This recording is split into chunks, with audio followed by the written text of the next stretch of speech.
Seguimos en el living, vamos a hablar ahora con Daniel Radío, que ya lo están viendo en pantalla, secretario general de la Junta Nacional de Drogas, integrante del Partido Independiente. Se ha hablado mucho de las drogas en estos últimos días, producto del fentanilo o esa posibilidad, vaya la redundancia, de que hubiera ingresado el fentanilo a Uruguay. Un poco pasados los días, ¿qué balance hizo de todo eso que sucedió? La cruzada planetaria contra las drogas ha logrado que nosotros identifiquemos la palabra droga con un montón de características siempre negativas. El delito, la cárcel, la pérdida de libertad, la muerte. Y no necesariamente, ¿no? El fentanilo tiene indicaciones médicas bien precisas y a veces juega un rol importante. Pero hay más sustancias que a veces son una bendición, tanto desde el punto de vista terapéutico para aquellas personas que quieren gestionar su placer. En general nosotros siempre pensamos en los usuarios de drogas como los otros, los raros, los pocos, y cuesta mucho trabajo que nosotros encontremos a alguna persona en el mundo, yo no sé si la hay, que alguna vez no haya consumido sustancias psicoactivas. Café, mate, té, gaseosa, cola, cerveza, vino. Casi todos tomamos sustancias psicoactivas. Las sustancias psicoactivas, yo antes decía que son inherentes a la humanidad. Y después aprendí que no, que en realidad hasta algunos animales utilizan sustancias psicoactivas. Los muchos. elefantes con la fruta fermentada, por ejemplo, ¿no? También Sí, hormigas, lo utilizan. delfines, monos que utilizan sustancias psicoactivas. Hay muchas especies que utilizan sustancias psicoactivas. O sea que es connatural a la vida, no a la humanidad. Bueno, a veces generan problemas. Radío, ¿por qué considera que se demonizan tanto algunas sustancias en el caso del ser humano entonces? Porque hace más o menos un siglo se nos ocurrió hacer un experimento que fue prohibirlas, a algunas. Y ese experimento hoy, después de un siglo, estamos en condiciones de evaluarlo y yo creo que es bastante obvio que las consecuencias son bastante nefastas.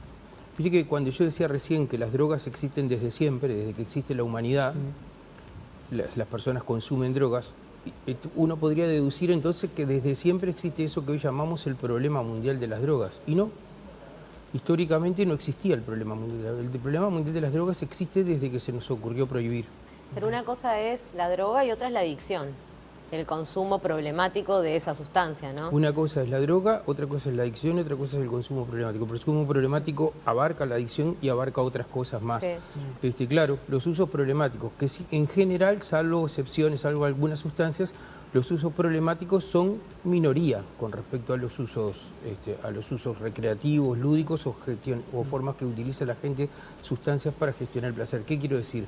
Más del 85% de las personas que toman alcohol no tienen un uso problemático. Claro. Esto no quiere decir que es saludable, ¿no? Que hay que aclararlo. Claro. Pero no tienen un uso problemático. Pueden convivir con su manera de gestionar, de tomar su cerveza o su vino y eso no les genera distorsiones en su vida cotidiana. Algunos tienen un uso problemático. Eso que aplica el alcohol aplica a más sustancias. De todas maneras, cuando uno ve las imágenes de lo que está haciendo el fentanilo, obviamente en su consumo problemático e ilegal, por ejemplo, en Filadelfia, a uno le llama la atención y piensa lo que podría llegar a pasar. Obviamente que hoy es el fentanilo, quizá mañana sea otra sustancia, pero lo que pueda llegar a pasar en el caso de que ingrese aquí a nuestro país. La primera, lo voy a decir de entrada así por las dudas que no me olvide. Sí. Desaconsejamos terminantemente utilizar el fentanilo de uso lúdico, digamos. Lo desaconsejamos terminantemente porque, entre otras cosas, más allá de las decisiones de las personas para usar sustancias para gestionar su placer, la dosis de euforia del fentanilo está muy cercana a la dosis letal. Claro. Y por lo tanto, las chances de que tengas una sobredosis y te mueras son altísimas, y si no, de que quedes enganchado. Todas esas cosas, por todas esas razones, lo desaconsejamos terminantemente, quiero decirlo de manera categórica. Sí. No hay que usar fentanilo. Dicho esto, quiero decir que, bueno, uno no sabe cómo va a ser el futuro, pero las condiciones que aparecieron en los Estados Unidos cuando que están viviendo hoy, por ejemplo, en Filadelfia o en San Francisco o en algunas otras ciudades, no están dadas en todos lados, porque fentanilo sí hay en todos lados, Pero las condiciones que se dieron para que apareciera esta epidemia de consumo no están dadas en todos lados. Es decir, en Estados Unidos la adicción precedió a la sustancia. ¿Qué quiero decir? La gente se había hecho adicta a un medicamento que el laboratorio ocultaba los resultados de ciertas pruebas que hablaban de que generaba adicción. Cuando el Estado intervino y retiró la sustancia y la reglamentó, digamos, de alguna manera, la adicción ya estaba y la gente salió a buscar alternativas. Y la alternativa, en primer lugar, fue la heroína, y después los narcos entendieron que convenía, para hacerla más rendidora, cortarla con fentanilo. Esa es una de las circunstancias. La otra son cuestiones geopolíticas que tienen que ver con que quien vende el fentanilo a los narcos y los precursores son los chinos. Y ustedes saben de esa pulseada que hay en el mundo por hegemonía entre Estados Unidos y China. Ya es un tema más geopolítico que de sustancias en sí. Pero recién al pasar dijo, bueno, no recomiendo para nada, desaconsejo utilizar el fentanilo como elemento psicoactivo o de recreación, porque no solo te puede provocar la muerte por esto de la dosis, sino porque te puede dejar enganchado. ¿Cuáles son las sustancias que por un consumo te dejan enganchado? Porque otras que mencionamos recién, hay gente que convive con el consumo de algunas sustancias que no generan esa adicción o consumo problemático. Los usos de sustancias pueden no ser problemáticos. Hay en algunas sustancias que es muy difícil que no sean problemáticas. Y en el Uruguay nosotros tenemos 2 sustancias que son problemáticas, digamos, muy problemáticas. Tenemos más, pero hay 2 que son nuestros nudos gordianos, nuestros nudos problemáticos. Uno es cuantitativo y es el alcohol. ¿Por qué digo esto? Porque el porcentaje de gente que usa alcohol de manera problemática es siempre en torno del 15%, pero como somos tantos los que usamos alcohol alguna vez, entonces eso hace que la cantidad de gente que tiene un uso problemático es muy grande. Problemático en la afectación de la salud, problemático en la violencia que se genera atrás de eso, problemático en los problemas que tiene laborales, de ausentismo, etcétera, la violencia de género, la violencia todas las ciudadana, la inseguridad ciudadana, todo se genera a partir de eso. Y además la salud, ¿no? Yo aprendí medicina palpando hígados de pacientes con uso problemático de alcohol. Y después el otro es cualitativo, que a pesar de que es un número mucho menos importante de personas, la afectación es tan severa que hay que señalarlo, que es el uso de la pasta base, ¿no? Y es la otra sustancia que nosotros desaconsejamos. Es una hija, la pasta base es una hija de la prohibición. Nunca hubiéramos tenido pasta base circulando si las drogas no estuvieran prohibidas. Si la cocaína no estuviera prohibida. Por ejemplo. Hija de la prohibición es la pasta base y de hecho de la crisis económica, ¿no? Eso te iba a decir, que también la pasta base tiene una cuota económica, sobre todo de la dosis, ¿no? De cuánto sale una dosis y de quién puede acceder a esas dosis. Termina siendo más cara, pero en muchas cosas termina siendo, termina siendo más cara. Pero sí, es una sustancia que también desaconsejamos terminantemente. En Uruguay tenemos en el entorno de 15.000 usuarios de pasta base. Ese número se mantiene más o menos estable desde hace como 20 años. Si nosotros estudiáramos la población consumidora de pasta base de hace 20 años y la de ahora, tiene una característica sustantiva, que es que los de ahora son personas de más años que los de... O sea, hace 20 años quienes consumían pasta base eran mucho más jóvenes que ahora.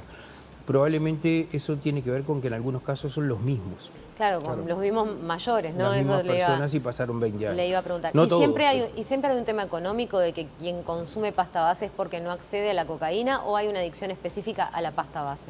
No necesariamente, pero mayoritariamente está claro que quienes usan más pasta base son sectores socioeconómicos excluidos, ¿no? Pero no necesariamente. Nosotros tenemos una encuesta que dice que hay inclusive un porcentaje ínfimo de universitarios que usan pasta base. Tadí, usted empezó en la entrevista prácticamente dando un contexto de cómo deberíamos culturalmente tomar el tema de las sustancias, ¿no? Haciendo hincapié en todos los consumos extendidos que hay, que de repente no somos conscientes cuando hablamos de drogas. Desde que usted asumió la Secretaría General de la Junta Nacional de Drogas, ¿cree que ha habido un cambio cultural en estos años? Es muy poco tiempo, ¿no? 3 años y medio. Y sin embargo yo sí creo que hay un cambio. O sea, casi lo podría medir en la cantidad de insultos que me dedican en las redes. Bien, es un buen termómetro. Hoy son muchos menos que hace 3 años y medio. Y además hay más cantidad de gente dispuesta a decir estas cosas también, que antes no había tanto. Pero me parece que Y eso en cuanto a la población en general, ¿no? Lo dice. En cuanto a la sociedad toda. Y en la élite política también empiezan a decirse cosas, ¿no? Yo creo que sí. Y es una pelea cultural, sobre todo, que a la larga, ojalá Uruguay siguiera haciendo punta en estas cosas. Uruguay siempre tuvo una mirada muy desprejuiciada sobre el tema, muy desprejuiciada sobre el tema. Por señalar algunos mojones, en la década del 70, la doctora Adela Reta, en una comisión parlamentaria, reivindicaba el derecho al al autocultivo de marihuana. La década del 70. Claro. Bueno, ahí igual después del movimiento hippie y todo, hubo un acercamiento social a la marihuana mayor que en décadas posteriores, ¿no? Claro. El doctor Jorge Valle reivindicaba la legalización de todas las drogas, ¿no? Y lo hacía siendo presidente de la República. Hay que decirlo porque en general todos los expresidentes dicen eso, pero cuando son presidentes no se animan a decirlo porque no rinde políticamente. Claro. Lo que rinde políticamente es el discurso ese demagógico que, pobrecitos los muchachos y la droga es el demonio. Pero en realidad cuando uno trata de ser ético, eso tiene costos políticos importantes.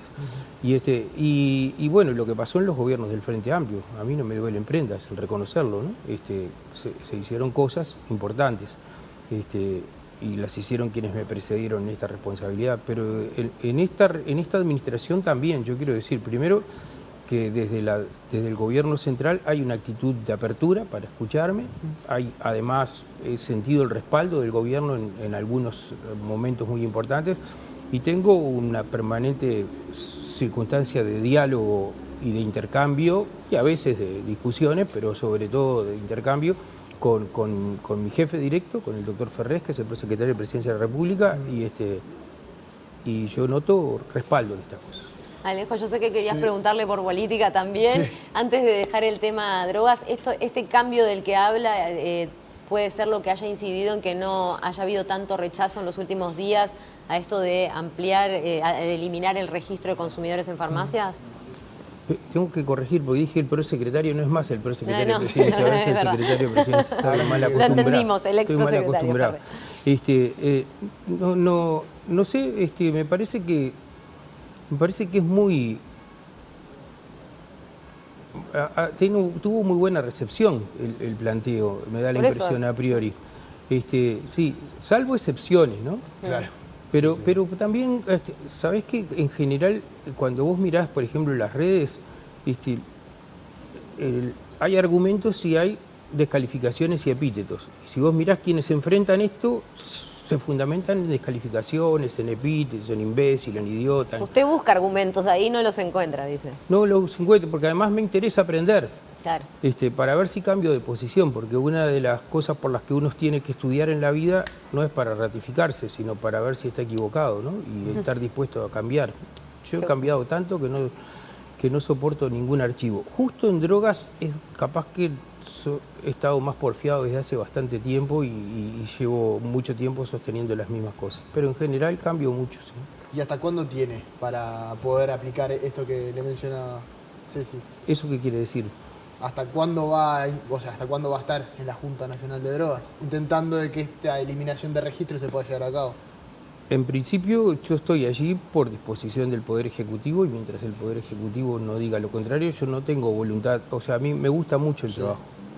Y entonces me dan ganas de seguir allí y entonces si el Poder Ejecutivo, el presidente y el señor secretario de Presidencia no entienden lo contrario, yo voy a seguir allí. Y no se toma vacaciones, nos dijo en la tanda, así que... ¿Y la campaña electoral la va a hacer desde el lugar de la Junta?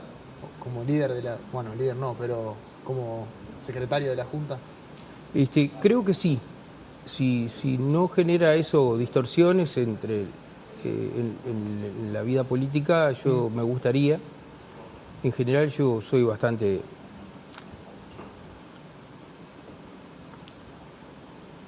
¿Cómo decirlo? Soy bastante respetuoso, no trato de no generar conflictos entre las fuerzas políticas y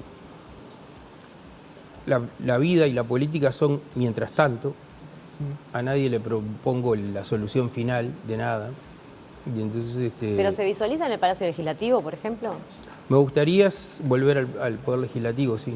pero hay que preguntarle a la ciudadanía. Yo no estoy en el Poder Legislativo porque la gente tuvo un acceso de sensatez y me sacó de allí y decidió que tenían que estar otros. Quizá ahora tiene un cambio y lo vuelve a sí. poner. Pero bueno, está bien.